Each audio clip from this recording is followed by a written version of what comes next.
Your baby's mind is growing even before they arrive. The more you talk and sing and play, the more their mind will thrive. You gotta talk with your baby, play with your baby, read to your baby, make out you're a lion. Talk with your baby, play with your baby, read to your baby. Your words will grow their mind. This season, we are recording on Ghana land at Podbooth Studio each and every episode, and we would like to acknowledge the traditional owners of the land and pay our respects to the elders past, present and emerging. Your words will grow their mind. Well, hello and welcome back to Words Grow Minds. We are a podcast dedicated to supporting early childhood development.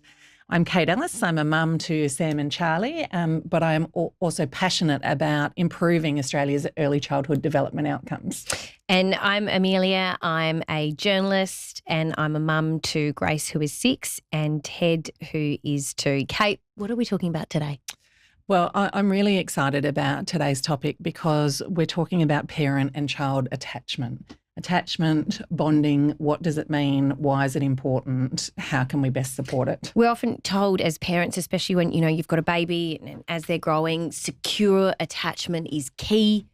But what is it, Kate? Well, we are going to answer that question and hopefully many more, because today we are so delighted to have Rachel Samson here in the studio with us. Rachel is a clinical psychologist with more than a decade of experience working with children and families, specialising in family relationships and the law, parenting, child development, women's health and infant care. She's an author, media contributor, and has recently been appointed to the board of directors at the Australian Association of Psychologists. And her clear communication of parenting advice and psychological theory and practice has amassed her a following of over 147,000 people on social media. That's a lot, but we've got her in here today with us. We are so delighted to have you, Rachel. Thank you so much for coming in, and welcome to the Words Grow Minds Parent Podcast. Thank you so much for having me. I'm delighted to be here. We are too. So let's get straight to it. I want to start by asking, attachment and bond are buzzwords that get used a lot when we're talking about early childhood, when we're talking about parenting. Can you just explain to us, what do they mean, and is there a difference between the two? Good question. Yes, there is a difference between the two. So attachment is the special relationship between a child and their caregiver. The child is attached to their caregiver, but the parent bonds with their child. So when we're talking about bonding, it's the parent's emotional tie to their child. So parents aren't attached in a clinical sense to their babies or their children. They bond with their children. And can attachment styles change as kids grow in development? But why is it so important in the early years as well? Attachment theory was originally developed by someone called John Bowlby, and it is actually the most evidence-based theory of child development. So what I mean by that is that a child's attachment to their caregiver essentially grows their brain, and a whole lot of benefits come from a secure attachment, including emotional regulation, self-esteem, behaviour regulation, learning how to have positive relationships with peers and families. So much of children's development comes from this thing that we're calling attachment. And to answer the question of whether it can change, it absolutely can change. So what shapes a child's attachment to their parent is actually the parent's behaviour and the quality of care. And that can feel daunting to hear for a lot of parents. There's a lot of pressure. Yeah. So it's affecting emotional development, regulation, a whole range of things, and it's all up to you. Yes. Yeah, and it's a lot. The good news is that it is absolutely changeable. So development folds on top of itself over the years, and so it can change when the environment changes. And actually what the research shows is that even small shifts in parent behaviour can make a really big difference in children's sense of security with that caregiver. How long is the span of attachment that we're talking about? Is this from birth to 18? Is this, 0 to 5? What are we talking about here? From the cradle to the grave. It never ends. It's lifelong. So for as long as your parent is around, you are attached to them. And we are all attached to our caregiver, no matter what the quality of the care is. So even children who are in abusive situations attached to their caregiver, but the quality of the attachment is different. And so that's when we talk about things like secure attachment and insecure attachment. But for as long as our parents are around, we're attached to them. So what, you loosely touched on this here, but what, if you have a child who is securely attached to their caregiver, what kind of behaviours do they show? So the key things that we look for when we assess the quality of the attachment is that a child is really effectively soothed and regulated by that caregiver and by contact with that caregiver. So with an infant, it might be closeness. So I should say that the attachment is formed in the first 12 months, but then it can change, and build over the lifespan. But in that first 12 months, we're forming this attachment, and contact and closeness with the caregiver will soothe the baby and the infant. Separation from that caregiver will distress the child. And so that's sometimes misunderstood about what security really looks like. And people can sometimes think it means a really confident child or a child who is fine going off without their parent. Actually, that's not the case. This is really reassuring because I remember when my daughter, I was having maybe she was 2 or 3, and I was having a really hard time getting her to childcare so I could go to work. Yeah. And I remember doing what all parents shouldn't do and Googling, like, my child's wanting to go to childcare, what does this mean? We're having huge meltdowns. And it was, one of the answers was something about, oh, well, they need secure attachment. I'm going, what am I doing wrong? Like, So my child doesn't attach to me, and that's why they won't do X, Y, Z. It's not this. It's not. That is such a misunderstanding of attachment. And I think that's probably one of the most important messages for families to understand, that it is so natural and there's evolutionary functions for why obviously defenseless infants attach to their caregivers so strongly. And in a secure attachment, the caregiver is the secure base and the safe haven for that child. So separation from that caregiver is alarming for a child. For a child, the caregiver is the person who keeps them safe, and when they feel stressed, dials down their stress. So separation is not great, because all of a sudden my external regulator, if you like, is not there, and the world is a big and scary place. So separating at daycare is super common to activate a child's attachment system, and we would then see clinging, trying to climb back up you, crying, totally normal and a sign of secure attachment. Can we protect attachment? Can we, in those moments, because I know as one of them, as a parent listening to that, that's all well and good, but I do have to leave sometimes. I have to go to the shop, or I might have to, go to work, go away, go to a family thing. There are times where I can't give that. Yes. And so it doesn't need to be 24/7. It's ideal if there are other caregivers who the child can attach to. So if it is an education centre or childcare, having a familiar person who is, responsible in that room is really good, and ideally they're responsive to the child or other caregivers in the family. But what's really important is that that child is developing a sense of, when you're with me, you know me and you respond to my needs, you know how to read me most of the time. But importantly, if we have a separation, or if, we miss a tune because we're on the phone, or there's another child we're tending to, or we've got our own stuff going on, that we at some point recognize, oh, we're out of sync here, and we do what's called repair, and we come back and we find that place of being connected again. And that's what matters for kids. It doesn't need to be 24/7, and we certainly don't need to get it right all of the time. What the research shows is most important is that repair and that coming back.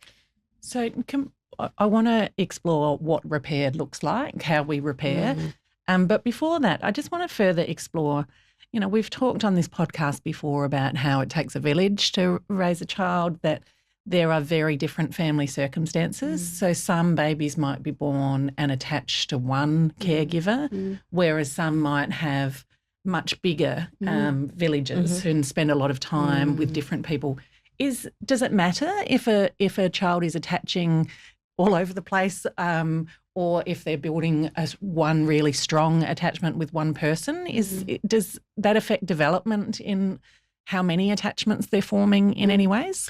So we usually have a hierarchy of attachment, and usually in a lot of westernized cultures there is a primary attachment figure, but as you said, in more collectivist cultures there might actually be allo parents and a whole lot of other parents who are spending time with the child. What matters is the quality of the care. So it could be that there's 3 aunts that are looking after all of the babies, and if the quality of care is good, then that's great for that child's sense of attachment, that there are these people I can rely on who meet my needs, who know me and understand me, and it can just be one caregiver. What matters is time spent with the child. So a child can't attach to someone that they don't spend a lot of time with. Mm-hmm. They might like someone and feel familiar, but that's not attachment. Attachment is that sense, you meet my needs, I can depend on you to meet my needs. So there's a question often around parental preference, and that's talked about quite a lot on social media as well. But it's very, very normal that a child will be most strongly attached to the caregiver who spends most time doing the caregiving. And in terms of repair, so my baby or toddler needed me, I was busy doing something else, I was focused on something else, I didn't meet their needs in that moment. Mm-hmm. How do I make it up to them and protect this this bond and attachment? So letting them know when you come back for the repair that you understand their experience. And that's really what connection is, isn't it? It's, I understand your mind. I am making guesses about what your internal experience is like. And so we do have to go to work. We do have to tend to other children. We do have to do all of the other things that life asks us to do. And we can't always respond to our children. And so if a child is upset about something that's happened, rather than dismissing it and saying, oh, it wasn't so bad, come on, let's move on, it's, that was really hard for you. In whatever way we express that. With an infant, it might just be snuggling and cuddling and helping them dial back down and, settle again. With a toddler, it might be, that was very hard. You were sad when, mummy left this morning, I'm back now. And then you find your groove again and you go back to your regular dance of attachment. What are some of the signs and behaviours with a young child that perhaps more support might be needed for secure attachment? And is it a case of, because obviously attachment is a bit of a buzzword, especially on socials, is it going to ruin their life? Like, does it stick with them forever and they hold these traits, until the day they die? What are some signs that, I guess in the first instance though, that they could do with some extra support? One of the things that we're really looking for is that the child does settle when the caregiver is providing soothing and support.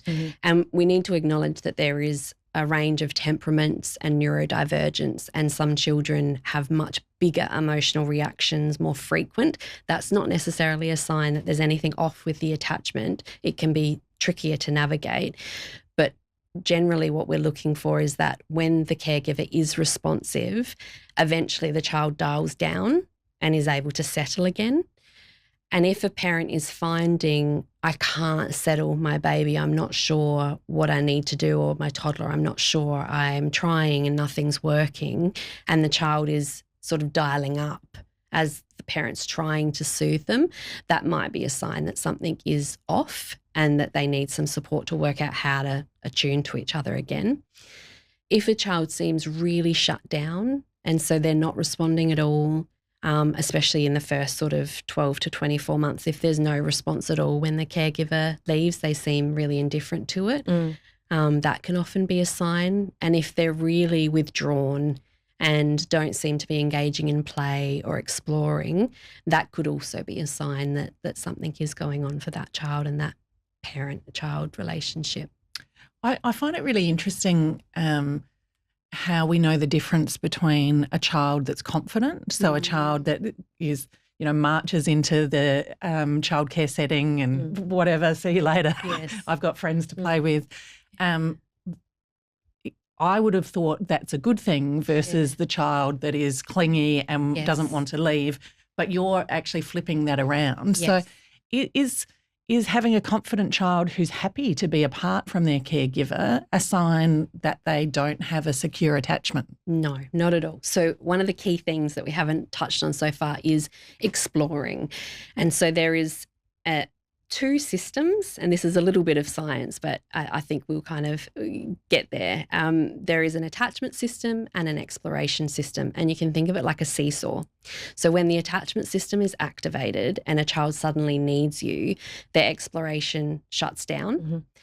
When their attachment needs are met and they're feeling secure, then the other side of the seesaw comes up and they're ready to engage with the world and explore. Like you said, happy, marching into childcare, super confident. When the attachment is challenged, we see that children aren't really exploring. And so when we look at videotapes of parents and infants, and there is a child that has a more insecure attachment, when the caregiver leaves, the child might not show any signs of distress, but they're not actually playing and exploring. They're sitting and they're kind of quite muted and might be repetitively engaging with a toy. So internally they're quite distressed. But on the outside, they're not showing it because they've learnt no one responds when I express that I'm upset. So they're shutting it down, but they're preoccupied with that. And so they're not fully exploring confidently. And so we can kind of tell by the range of their play. So if you are listening to this and you think, oh gosh, my child is like fine when I leave and they're off. No, that's fine. That just means that they have internalized that secure attachment. They feel fine about where they are. That's probably a key part of it. And if they're off, marching around playing and exploring, that's a great sign of security. Mm-hmm. Rachel, can I just say that one of the things that we aim to do with this podcast is bring the research, bring the experts and put it in parent-friendly language.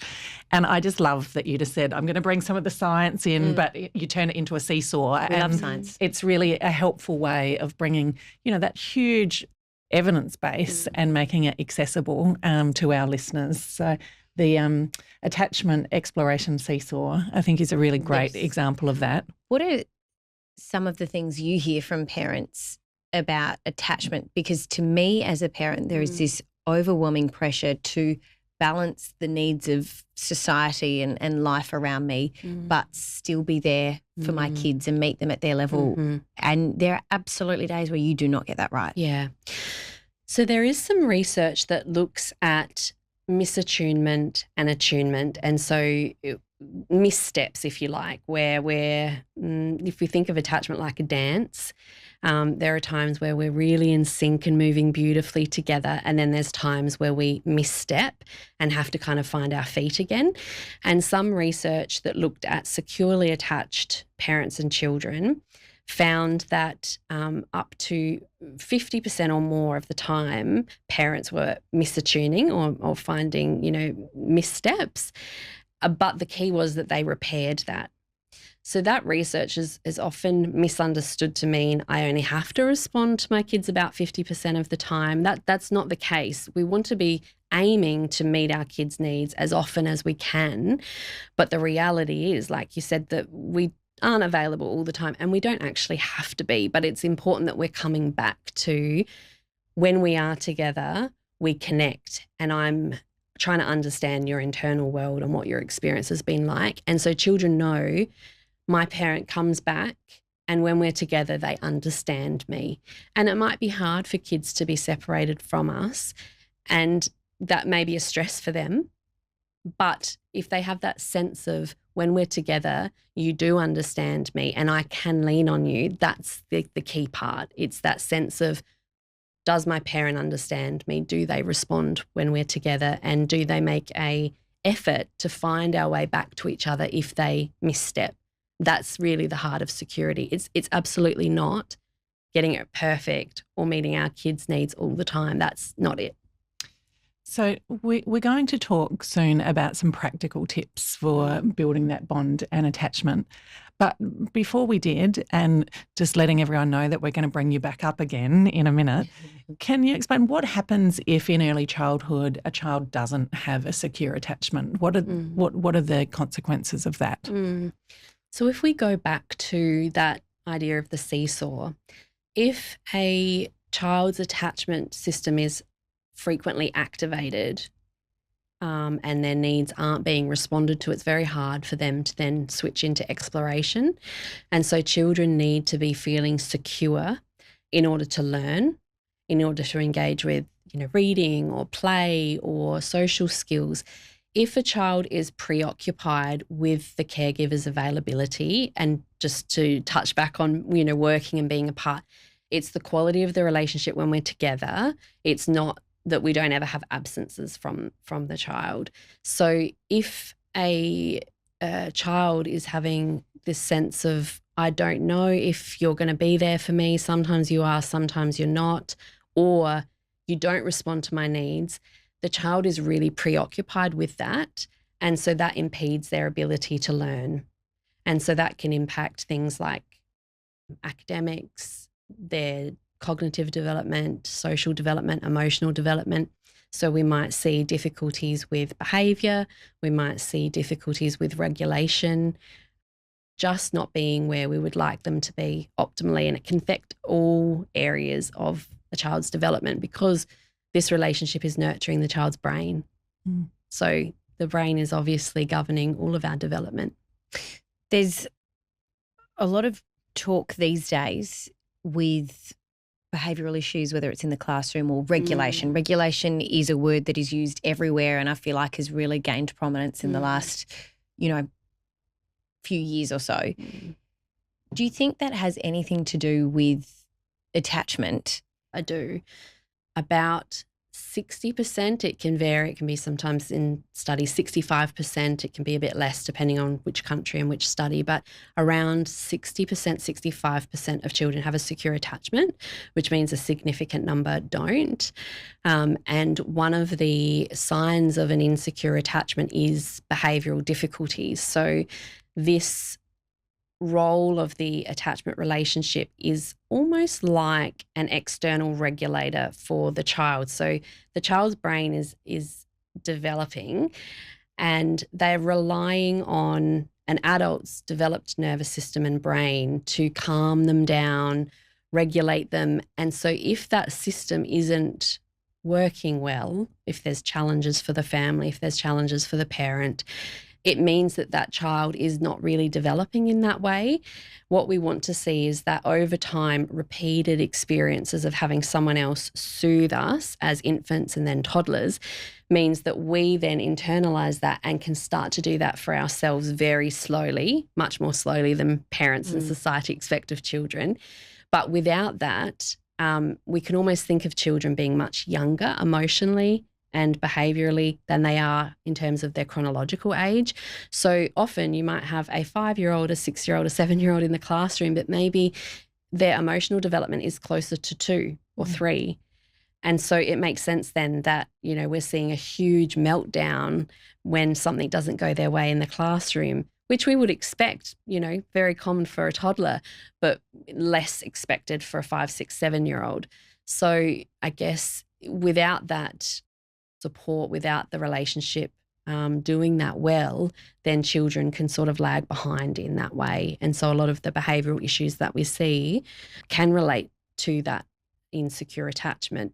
But also there are a whole lot of stresses in families' homes that also could be impacting it. So you could have a child who has a secure attachment, but the family are experiencing a huge amount of stress, and that could also be impacting that child's ability to regulate. I'm quite shocked by those statistics. So I just want to go back to that. So you're saying 35 to 40% of children do not have a secure attachment. Yes.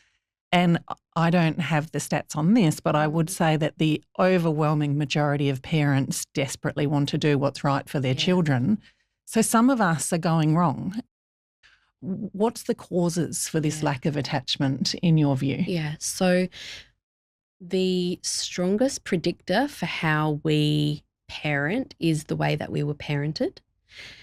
And so often parents are torn between, I have this knowledge, I'm on social media, I'm hearing all the things, I know how to do it. But in the moment when I'm in front of my child, what comes out is the way that I was parented, which is something called procedural memory. So it's like riding a bike. It's the grandparents. Yeah, that's it. Not us. Oh, blame the grandparents. Just I hope no grandparents are listening to this show. So it's muscle memory almost. Yeah, it is. And so our best intentions get hijacked by our past experiences. And so one of the things that can absolutely transform our parenting is making sense of our own history.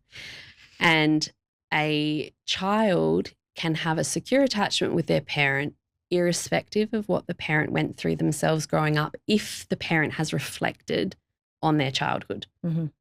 That is one of the strongest predictors. So there's hope in that, because if people are listening and thinking, oh gosh, I had a really difficult childhood, what does this mean for my children? It might mean absolutely nothing.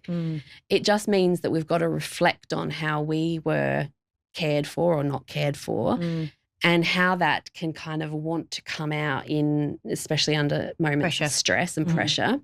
We turn into our parent. Exactly. A mum's or dad's or parent comes out of our mouth sometimes. Wow. So what supports are available for parents who think that they might need to repair that attachment or need help with that bond? Where can parents get support to work on these issues now that we know how important it is? We are lucky that we are in a time where there are some really great evidence-based programs. And so there are group parenting programs available. There is individual parent-child therapy options. And then there's also adult psychotherapy for parents to work on their own past, like we've just mentioned. So one of the most, I would say, very well evidence-based and popular parenting programs is Circle of Security. I do some work for the Family Court, and it's one of the programs most often recommended for helping parents to understand attachment and how to read their children more effectively. And that is a 6 or 8 week program, usually done in a group with other parents, where you're really reflecting on what triggers you as a parent, something that the program calls your shark music. So if you think of Jaws, the movie, you know, those moments where you hear that dun, dun, dun, dun, and it's, you know, child being, you know, defiant, or a child being messy, or big tears, or whatever it is. And you're like, oh, this is a real trigger for me. So learning to identify what those triggers are, and then really understanding what this attachment is, this circle. So that's another way of the seesaw. It's this coming in on the top of the circle, on the bottom of the circle, coming in for soothing, co-regulation, protection. And then when they're filled up and feeling secure, they go back out on the top of the circle and go out exploring. So it really makes the language of attachment very accessible and just helps parents to become the experts of their own children. So that's a really great program. And that program is widespread across South Australia, and we'll put in the show notes a link to where parents might be able to access more information about that. I never thought we would have the Jaws music in this podcast, but I really like its inclusion here. We're just going to take a really quick break though. When we come back, I'm going to do some rapid fire questions with you just to get your top tips for parents, you know, of kids age 0 to 5, and just things that they can do that they can mentally check off and make sure they're kind of on the right path. Because as your type A personality over here, I'm ruining it, you know. So we're going to come back and we'll get your thoughts on that really quickly, Rachel. Beautiful. Your baby's mind is growing even before they arrive. The more you talk and sing and play, the more their mind will thrive. Gotta talk with your baby, play with your baby, read to your baby, make out you're a lion. Talk with your baby, play with your baby, read to your baby. Your words will grow their mind. Every time you interact with your child, you're helping grow their mind. For more information, visit wordsgrowminds.org.au. Well, welcome back to the Words Grow Mind Parent Podcast, talking about attachment and bonding today. Rachel, as part of the Words Grow Mind program, we're really promoting positive interactions between caregivers and their children, and particularly our calls to action are talk, read, sing and play as much as you can. Could you maybe talk about the impact that positive interactions can have on your child's development and on your attachment? It can have a huge beneficial impact on your attachment with your child. there is something called serve and return, which is where the child serves something to you like, oh, look, birdie, and you return and say, oh, bird, Tweet, it's a tweet. bluebird or tweet, tweet. And so books and, play and talking, it's these very ordinary moments really that can have a huge and positive impact on our relationship with our kids. And I think we can often think it's the big moments or that we need to do these really kind of fancy things, but actually it is those really simple moments of serve and return where we're just interacting with each other that are incredibly beneficial for our kids. So I want you to just give us, whether it's a top 5 or just a list of actual things that parents can do. So we've talked about obviously serve and return and responding when your kids need you. But in terms of actual things you can do, what are some things you like to hear that are going on in these kind of relationships? So I would observe your child. I often say to parents, you want to be like David Attenborough in a nature documentary. And I feel like I'm in a nature documentary too often with my children. I feel like I'm in a zoo. And you want to really take that observer perspective. And so this is really useful, especially if parents maybe have experiences of being quite triggered by their children's behaviour and having strong emotions themselves. If we say, okay, I'm going to zip it, and I'm just going to observe what's going on here. And you want to subtitle what's happening. So, okay, so Johnny has just hit his brother and now he's crying. That's interesting. I wonder what's going on. And so observe. And then the second thing is being curious about what's going on in our child's mind. And sometimes we're thinking, I have no idea what's going on in your mind because you're just being a real rat bag right now. But being really curious about it is so important, having that open mind and thinking, I want to know what's going on for you. What's your experience of this?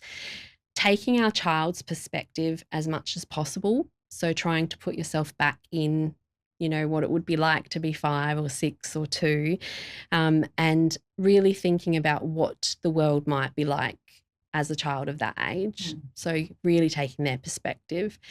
And then as much as you can, try to guess what their behaviour might be telling you about what they need in that moment.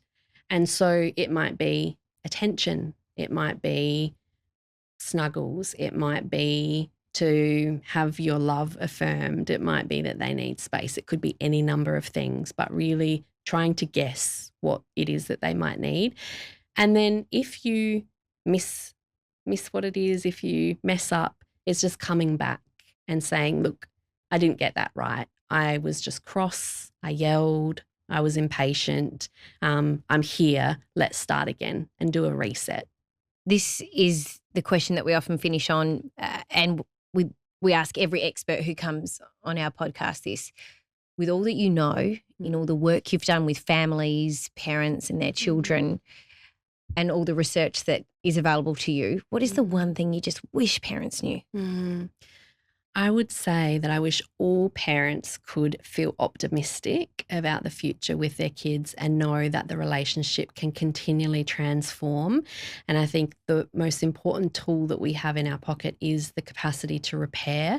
So anything that's happened in the past, you can always work through as a family, as a parent with your child, and it can transform your relationship with your child.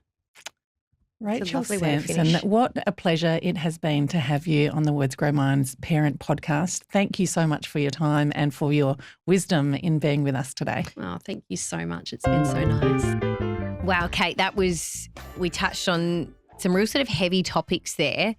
I loved overwhelmingly a lot of the really common responses that we get from experts on this show are what Rachel said we need to be doing: curiosity, serve and return, the things that a lot of parents are already doing. But it's amazing how a lot of the time when we speak to people who are totally in the know, they're giving us the same stuff. Yeah, I thought she was really interesting. I thought that was a fascinating conversation, which kind of comes back to the same themes that parenting is really important. Like, I thought it was almost a bit daunting at times when Rachel pointed out the impacts of attachment or a non-secure attachment on the life of that child. Yep. Like, parenting is really important, but also the solutions are really simple.